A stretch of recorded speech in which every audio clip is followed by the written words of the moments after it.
Hi, I'm Roy from Roy's Garage. Today I'm going to be working on a 2009 Toyota Corolla. I'm going to be showing you how to replace this rubber molding.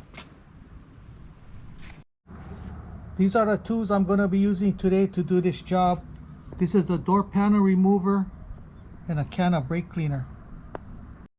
This is the part I'm going to be using today to do this job.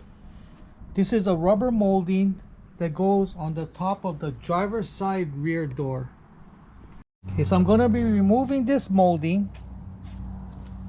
So with my door panel remover, we're going to be lifting this molding up and taking it out.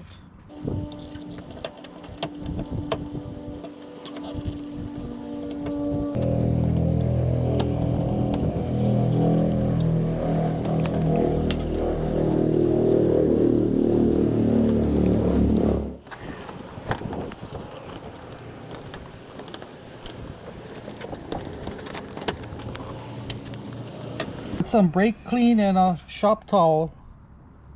I'm going to be cleaning up all of this dirt.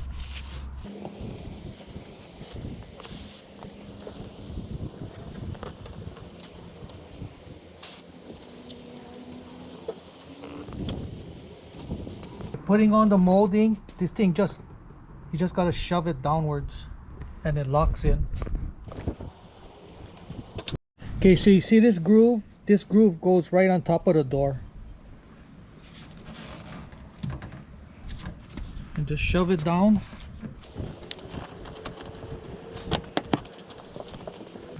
And you're good to go.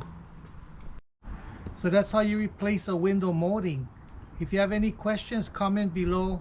Make sure you subscribe, give me a thumbs up, and I see you in the next video. Aloha.